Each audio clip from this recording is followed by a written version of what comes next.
जय हिंद दोस्तों।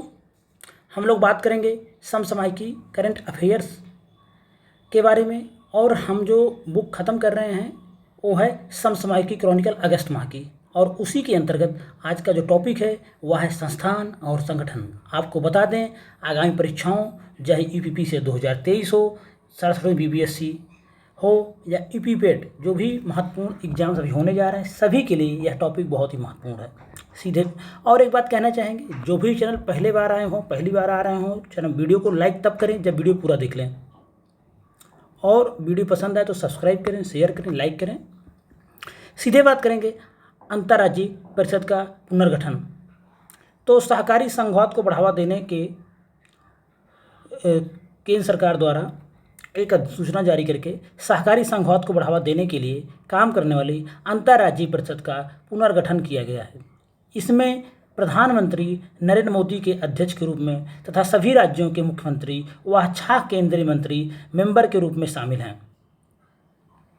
सरकार ने केंद्रीय गृह मंत्री अमित शाह की अध्यक्षता में अंतर्राष्ट्रीय परिषद की अस्थायी समिति का भी पुनर्गठन कर दिया है। तो अंतर्राज्यीय जो परिषद होती है उसके अध्यक्ष होते हैं प्रधानमंत्री, लेकिन जो इसकी अंतर्राज्यीय परिषद की अस्थायी समिति होती है उसके जो अध्यक्ष हैं वह है केंद्रीय गृह मंत्री अमित शाह।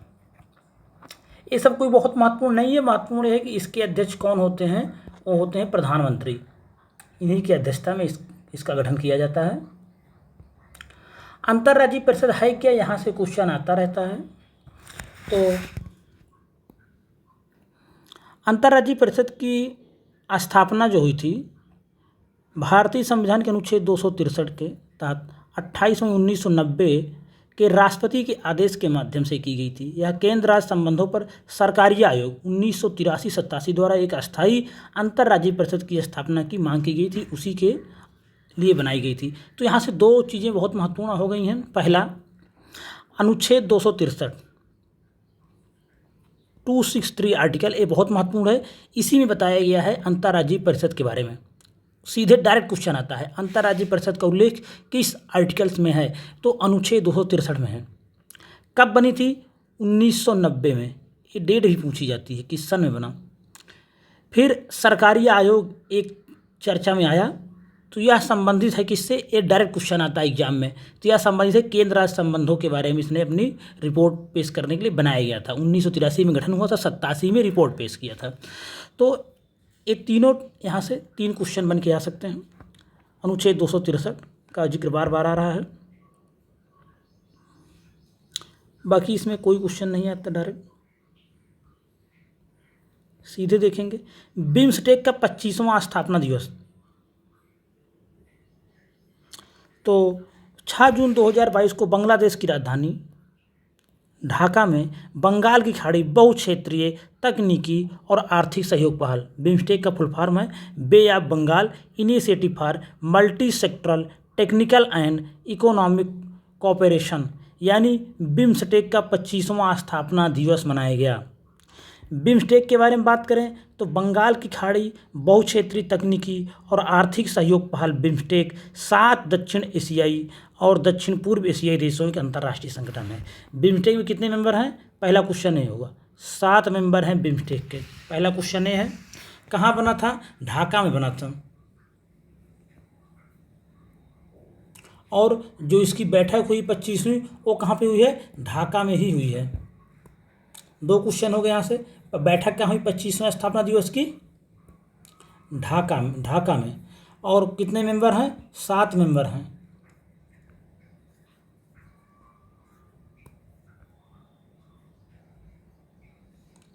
उसके बाद बात करें इसका गठन कब हुआ था, ये भी पूछा जाता है।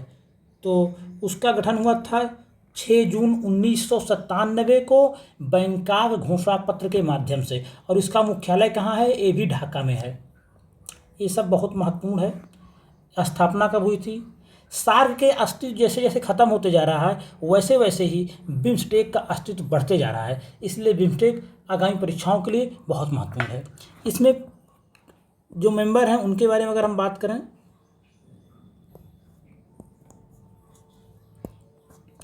तो दक्षिण एशिया के 5 देश हैं और आसियान के 2 देश शामिल हैं, बांग्लादेश, भूटान, भारत, म्यांमार, नेपाल, ये श्रीलंका और थाईलैंड बिम्स्टेक के सदस्य हैं। बात करेंगे न्यू डेवलपमेंट बैंक का। बिम्स्टेक बहुत महत्वपूर्ण टॉपिक है, इसके बारे में आप अच्छी तरह से जानते रहें। अब बात करेंगे न्यू डेवलपमेंट बैंक का क्षेत्रीय कार्यालय खोला गया है, उसको देखते हैं। ब्रिक्स देशों के न्यू डेवलपमेंट बैंक, जो न्यू डेवलपमेंट बैंक है वो किससे संबंधित है? ब्रिक्स से। ने देश की बुनियादी ढांचे और सतत विकास की आवश्यकताओं को पूरा करने हेतु गुजरात स्थित इंटरनेशनल फाइनेंस टेक सिटी या गिफ्ट सिटी में भारत में अपना क्षेत्रीय कार्यालय खोलने की घोषणा की है। कहाँ पे खुलेगी? गिफ्ट सिटी, गुजरात में। न्यू डेवलपमेंट बैंक के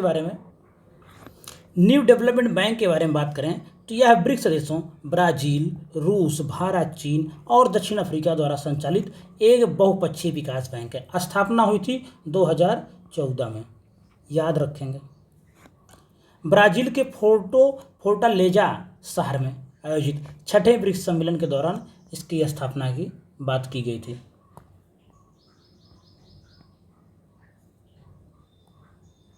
इसका जो मुख्यालय है वह कहाँ पे है? पूछा जाता है। चीन के शंघाई शहर में स्थित है। इस बैंक की सदस्यता संयुक्त राष्ट्र के सभी देशों के लिए खुली हुई है। ब्रिक्स देशों के अलावा वर्तमान में बांग्लादेश, संयुक्त अरब अमीरात, मिस्र और उरुग्वे इसमें शामिल हैं, जो बहुत महत्वपूर्ण है। क्वेश्चन अभी यहाँ से आए नहीं हैं और हर हाल में क्वेश्चन यहाँ से पूछे जाएंगे। इस बैंक का मुख्य उद्देश्य ब्रिक्स और अन्य उभरती अर्थव्यवस्थाओं में बुनियादी ढांचे और सतत विकास परियोजनाओं के लिए संसाधन जुटाना और अधिक से अधिक वित्तीय विकास सहयोग को बढ़ावा देना है। $100 बिलियन इसकी प्रारंभिक पूंजी थी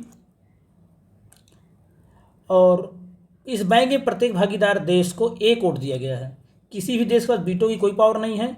इसको 2018 में संयुक्त राष्ट्र महासभा में पर्यवेक्षक का दर्जा प्राप्त हुआ, ये भी बहुत महत्वपूर्ण बात है। तो न्यू डेवलपमेंट बैंक के बारे में जान लेंगे।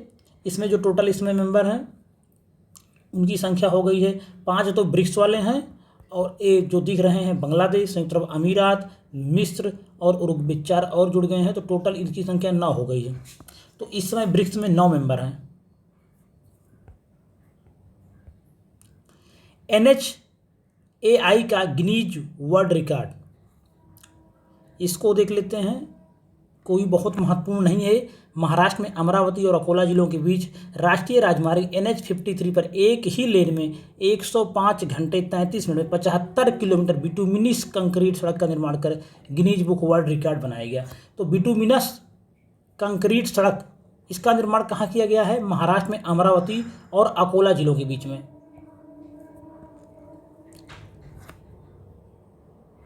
परंतु ये सब उतना महत्वपूर्ण नहीं है, थोड़ा सा देख लेंगे। जो इसमें से महत्वपूर्ण है, कभी कभी पूछ लेता है संगठनों के बारे में। तो NHI की स्थापना जो हुई थी वर्ष 1988 में। वर्तमान में NHI की चेयरपर्सन है अलका उपाध्याय, जो कि पहली महिला चेयरमैन है। ये भी थोड़ा ये महत्वपूर्ण हो सकता है, इसको ध्यान रखेंगे। आगे बात करेंगे। नाटो की बैठक हुई है, बहुत महत्वपूर्ण है। तो स्पेन की राजधानी है मैड्रिड में 28 से 30 जून 2022 तक चले नाटो शिखर सम्मेलन में जापानी प्रधानमंत्री फुमियो किशिदा ने पहली बार भाग लिया। वह नाटो की बैठक में शामिल होने वाले जापान के पहले नेता हैं। ये बहुत महत्वपूर्ण है, आपको दिख रहा है स्क्रीन पे लिखा हुआ IMP, ये बहुत महत्वपूर्ण है। नाटो की बैठक कहाँ होती, किस शहर में? लगभग एग्जाम में पूछा जाता रहता है। नाटो की स्थापना के बारे में बात करेंगे। नाटो का फुल फॉर्म देख लेते हैं। North Atlantic Treaty Organization NATO का फुल फॉर्म है, पूरा नाम। और 4 अप्रैल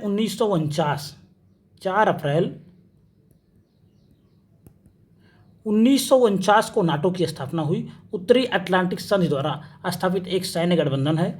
वर्तमान में नाटो में 30 मेंबर हैं। मुख्यालय इसका ब्राजील की राजधानी बेल्जियम की जो राजधानी है ब्रुसेल्स में, वहाँ पे है।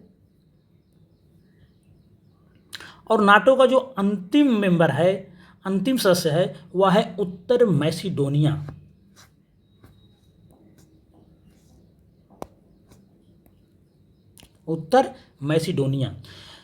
तो नाटो बहुत महत्वपूर्ण है। नाटो के बारे में आप देख लेंगे अच्छे से। नाटो से क्वेश्चन निकल कर आता रहता है। संस्थान और संगठन के अंतर्गत भी आता रहता है। स्थापना कहाँ हुई, मुख्यालय कहाँ हुई, कहाँ पे है, और किस शहर में नाटो की बैठक होती है, क्योंकि प्रतिवर्ष होती बैठक, तो क्वेश्चन भी पूछा जाता रहता है एग्जाम में बार बार। बात करेंगे फाइनेंशियल एक्शन टास्क फोर्स के बारे में। ग्लोबल मनी लॉन्ड्रिंग और टेरर फाइनेंसिंग को बढ़ावा देने के कारण फाइनेंशियल एक्शन टास्क फोर्स ने पाकिस्तान को ग्रे लिस्ट में बरकरार रखा है। 2018 से financial action task force grey list में पाकिस्तान बना हुआ है। बहुत कोशिश करने के बाद भी निकल नहीं पा रहा है। अगर हम बात करें फाइनेंशियल एक्शन टास्क फोर्स, तो एक और इसमें जो बात है उसने नहीं यहाँ बताया हुआ है, यूएई, ये लोग भी काफ़ी आतंकवादी घटनाओं को पीछे से प्रमोट करते रहते हैं, तो यूएई इनको भी हाल ही में शामिल कर दिया है नाटो ने। किसमें, ग्रे लिस्ट में।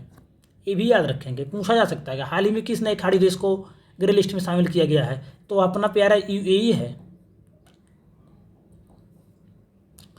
तो हम आगे बात करेंगे फाइनेंशियल एक्शन टास्क फोर्स, क्योंकि हमारा जो टॉपिक है वो संस्थान और संगठन ही है, तो इनके मुख्यालय कहाँ हैं, इनकी स्थापना कब हुई, यहाँ से क्वेश्चन बार बार निकल कर आता रहता है। छोटे एग्जाम में भी आ जाते हैं, बड़े एग्जाम में भी आ जाते हैं। बात करेंगे financial action task force, FATF, इसका जो शॉर्ट नाम है FATF के नाम से आप लोग सुनते होंगे। FATF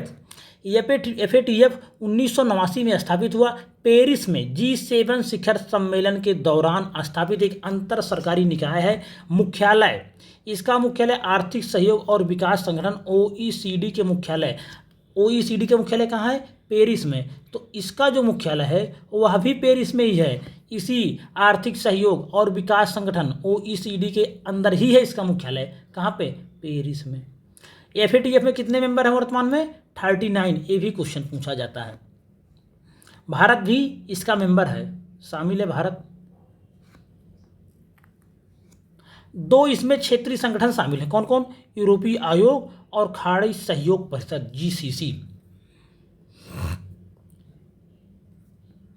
बात करेंगे ग्रे लिस्ट क्या होती है, तो जिन देशों को टेरर फंडिंग और मनी लॉन्ड्रिंग का समर्थन करने के लिए सुरक्षित स्थान माना जाता है, उन्हें FATF की ग्रे लिस्ट में डाल दिया जाता है। इसीलिए यूएई के ऊपर ऐसे आरोप लगे हैं, काफ़ी जांच हुई, उस पर बाद इनको डाला गया है ग्रे लिस्ट में। और एक होती ब्लैक लिस्ट, असहयोगी देशों के रूप में जाने जाने वाले देशों को काली सूची में डाल दिया गया है। ये देश आतंकवादी फंडिंग और मनी लॉन्ड्रिंग गतिविधियों का समर्थन करते हैं और वर्तमान में ईरान, उत्तर कोरिया उच्च जोखिम वाले क्षेत्राधिकार या काली सूची में शामिल हैं।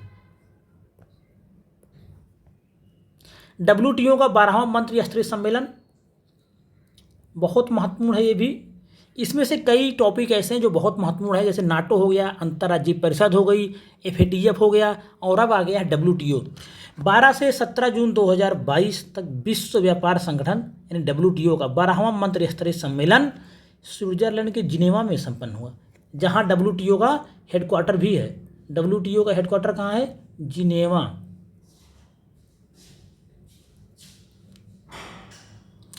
इसी तरह अगर हम बात करें WTO का मुख्यालय जो जिनेवा में है, तो जिनेवा में ही WTO का 12वां मंत्री स्तरीय सम्मेलन हुआ है। और हम बात करें जो ये मंत्री स्तरीय सम्मेलन होता है WTO का, ये सर्वोच्च बॉडी होती है WTO में, विश्व व्यापार संगठन में सर्वोच्च बॉडी होती है इनके मंत्रियों का सम्मेलन, जो कि 2 साल में एक बार होता है।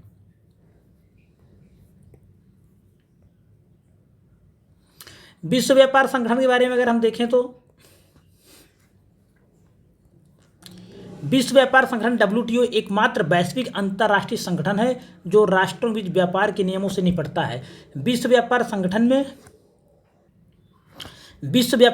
में यूरोपीय संघ सहित 164 सदस्य देश हैं और 23 पर्यवेक्षक सरकारें इसमें शामिल हैं। बहुत महत्वपूर्ण बॉडी है, एग्जाम के दृष्टिकोण से यहाँ से क्वेश्चन हर हाल में निकलकर हमेशा आते रहते हैं, चाहे इसका मुख्यालय हो, चाहे इसकी बैठक कहाँ पे हुई, कितने मेंबर हैं, ये सब क्वेश्चन हमेशा आते रहते हैं एग्जाम में। बात करेंगे इसी के अंतर्गत इनकी स्थापना कब हुई, तो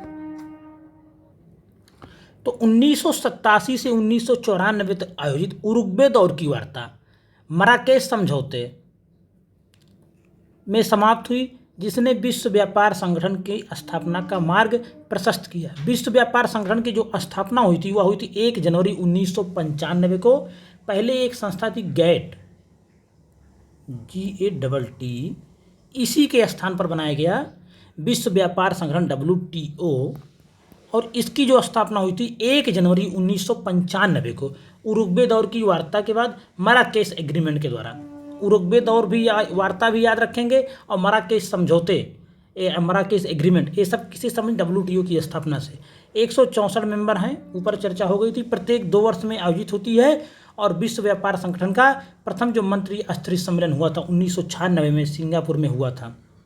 सर्वोच्च निर्णय लेने वाला निकाय कौन है? यही है व्यापार मंत्रियों और जो मंत्री स्तरीय सम्मेलन होता है वही सर्वोच्च निर्णय लेने वाला इनका निकाय है और प्रत्येक बैठक 2 वर्ष में होती है।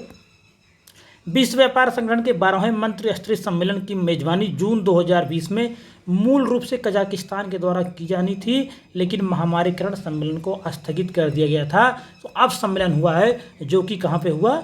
जिनेवा में। तो एक कजाकिस्तान के बारे में कोई बातें नहीं सोचेंगे, बस जिनेवा को याद रखेंगे क्योंकि जिनेवा में अब हुआ है।